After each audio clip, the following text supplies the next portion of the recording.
네, 여러분 반갑습니다. 제가 김훈입니다.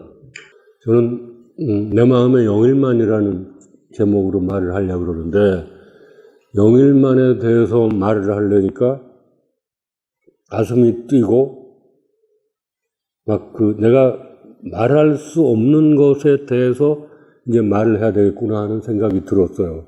영일만은 한반도에서 가장 만곡이 큰 만입니다. 아주 둥그렇게 돌아가 있죠, 만이. 그래서 929번 지방도로에서 내려다 보면은 이 둥그렇게 휜 만 안으로 끝없이 파도가 몰려 들어오는 것을 봤어요. 그걸 본 느낌은, 내 마음은 굉장히 나로서도 거쳐을 쓰면 혼란에 빠졌어요. 그러니까 울진이나 다른 바다는 수평선이 일자예요, 일자.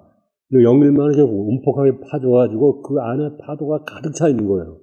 그러니까 이 바다가 살아있는 인간의 마음속으로 그냥 가득 바로 쳐들어오는 느낌을 받았죠. 그것은 정말 놀라운 체험이었죠. 나는 깜짝 놀랐어요. 이게 대체 뭔가 싶었어요. 이 새로운 시간과 새로운 빛들, 매일매일 들어오는 이 새로운 것, 이것은 대체 뭔가 싶은 생각이 들었죠. 아직도 그것에 대한 답을 난 찾지 못하고 있어요. 이것이 도대체 물질인가? 이 빛과 시간이. 아니면 이게 어떤 현상인가? 그 물질도 아니고 현상도 아닌 그 인간이 언어로서 표현할 수 없는 뭔가 이상한 어떤 신비의 세계인가 하는 것에 대한 그 느낌이 들었죠. 회의가 들었죠. 근데 그것은 이렇게 혼란스러움이기도 하거니와 이 피부 속으로, 숨구멍으로 가득 들어오는 어떤 신선한 느낌이었죠. 나는 그때 영일만의 바다를 바라보면서 내가 그야말로 단독자라는 걸 알았어요. 나의 조국이나 부모나, 언어나 역사나 이런 것이 모두 없는 나의 선대로부터 아무런 것도 내가 전수받지 않은 역사나 언어나 지식을 전수받지 않은 한 절대적인 단독자로서 내가 이 바다 앞에 앉아있구나 하는 생각이 들었어요. 이것은 참 무섭지만 황홀한 생각이었죠. 도대체 이것이 무엇인가를 끝없이 생각했죠. 그리고 내가 세상에 태어나서 한 단독자로서 이 시간과 새로운 시간과 빛 앞에 앉아있다는 것은 대체 무언가 하는 생각이 들었어요. 나의 태어남은 이게 대체 무엇인가 하는 생각이 들었죠. 그래서 나는 이 929번 도로를 자전거로 달릴 때마다 그런 새로운 시간의 미립자들이 내게 숨구멍으로 막 세포로 들어오는 느낌을 받았어요. 그리고 아침에 이 길을 929번 도로를 자전거를 타고 달리면은 영일만에서 떠오르는 햇살이 내 자전거 바퀴살에 닿아가지고 거기서 반짝반짝 빛이 났어요. 그것은 정말로 신나는 놀라운 체험이었죠. 무지 더웠잖아요, 작년 여름에. 미국이 태양으로 가는 로켓을 쏘았는데 신문에 보니까 이 로켓이 서울서 대구 사이의 거리를 1초에 날아간다고 했어요. 1초. 서울서 대구를 1초에 간다는 거예요.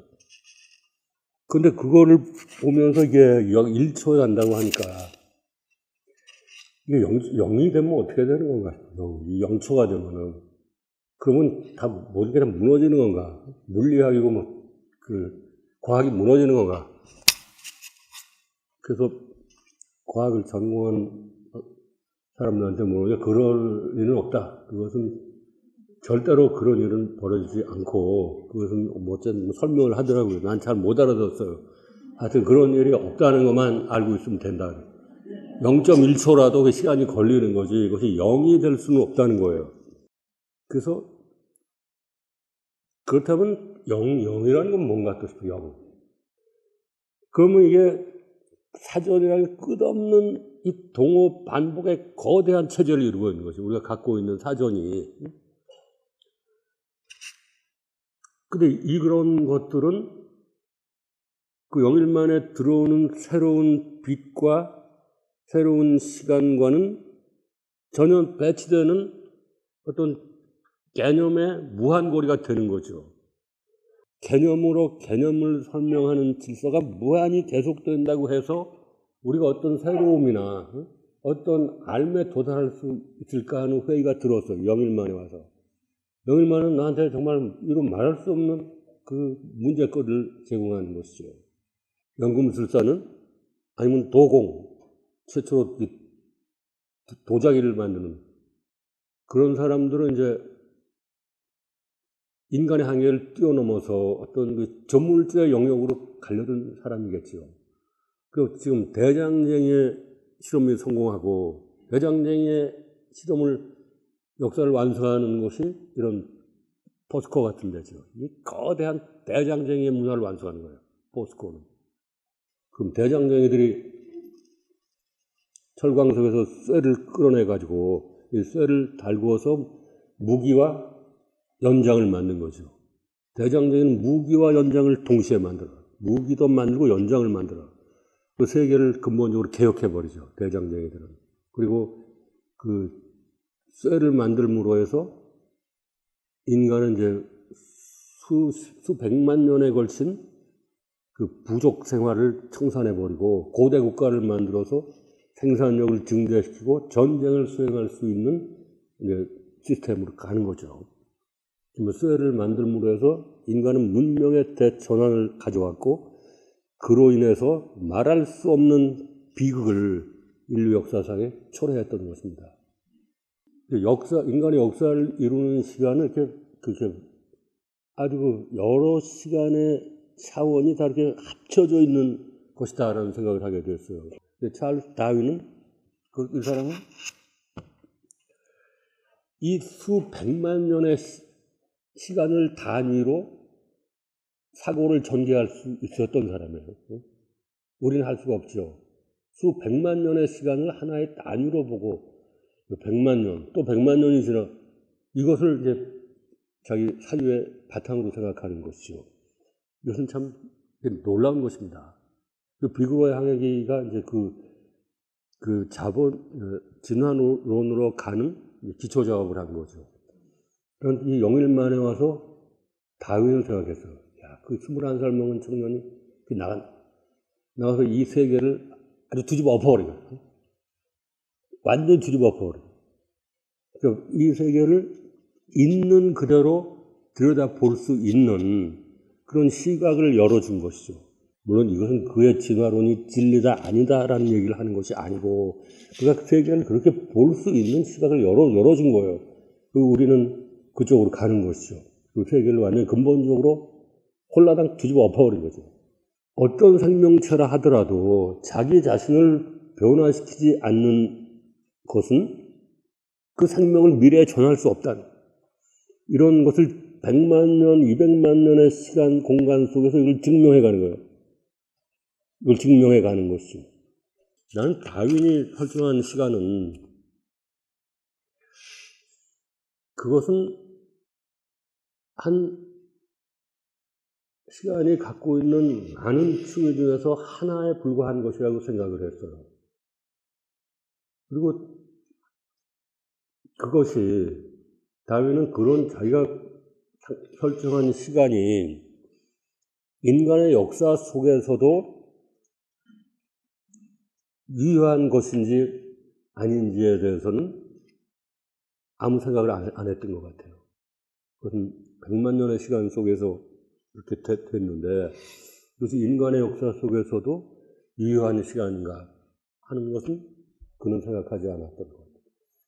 그리고 시간이 흘러서 끝없이 흘러서 아무리 우리가 100억 년 혹은 200년, 200억 년 전에 빅뱅이 일어나가지고 우주를 만들었다고 하잖아요.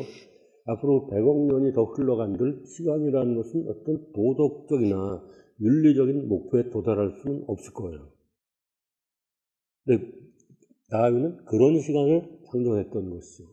근데 인간의 역사 속으로 들어오는 시간은 그것과는 좀 완전히 다른 어떤 시간의 작동 원리가 있으리라고 생각하는 것이죠. 근데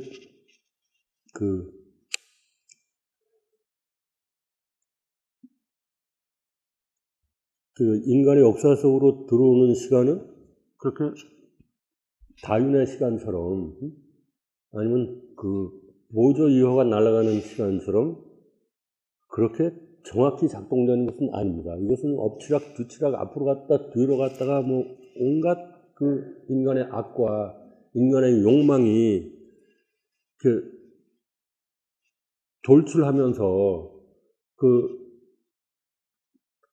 야만성, 인간의 야만성이 돌출하고 또 그것을 극복하려는 그런 노력과 더불어서 이렇게 뒤뚱거리면서 일사불란하지 않고 뒤뚱거리면서 앞으로 나갈 수밖에 없는 것이죠. 그러니까 시간은 확실히 다른 여러 가지 층위가 있구나 하는 걸 느꼈어요. 나는 이것을 증명할 수는 없습니다. 대학에서 요구하는 수준으로 이것을 증명해낼 수는 없지만 나의 모든 감각과 생명의 힘을 다해서 이것을 느끼는 것이죠. 그래서 우리는 이 시간의 다양한 차원과 층위를 느끼기 때문에 미지의 것을 생각할 수가 있고 그 어떤 인간의 신화적 요소를 생각할 수가 있고 더 나은 세상을 만들 수도 있다라는 생각을 하게 되는 것이죠. 대구에 가면 호미곶 등대가 있죠. 이 세상의 모든 등대 중에서 호미곶 등대만이 11초 1의 송광을 보내는 거예요. 바다에 뜬 배는 항상 그 상대, 등대, 자기의 상대가 있어야만 자기의 위치를 파악할 수 있는 거예요. 그렇지 않으면 자기가 어딘지를 몰라요. 자기가 홀로 스스로 자기의 위치를 알 수가 없는 거예요. 항상 뭔가 이렇게 자기와 대척점에 어떤 상대를 봐야 자기 존재를 확인하는 거죠. 자기가 어디 있는지를 알 수가 없는 거예요. 요새는 항법장치가 있다 하더라도 그것도 결국 남이 알려주는 거잖아요. 위성에서 찍은 걸로 네가 지금 북이 몇 도 있다고 알려줘야만 아는 것이죠. 새로운 시간과 빛을 수용하기가 어려운 구조라고 생각이 들었어요. 그런 상대적인 상대점이 없이도 자기를 파악할 수 있는 어떤 새로운 언어와 새로운 사유가 없을까 하는 걸 영일만에 생각을 했어요. 시각은 시간의 흐름 속에서의 한순간이다라고 해놨어요.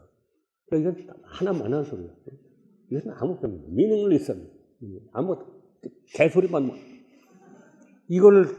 근데 이걸 어떻게 설명할 길이 없는 거죠. 시간과 시각은.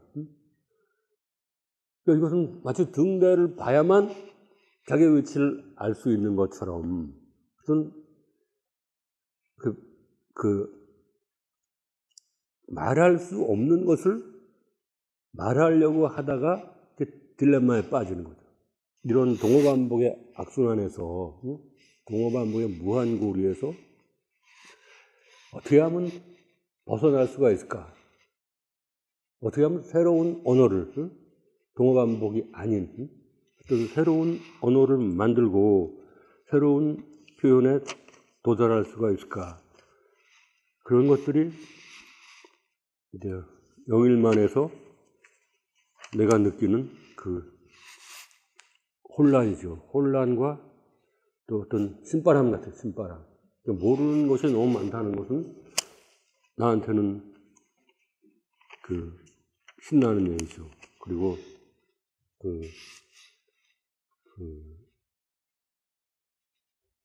어떤 대상이 없어도 자기 자신이 자기의 언어 구조를 통해서 자신을 확인할 수 있는 그런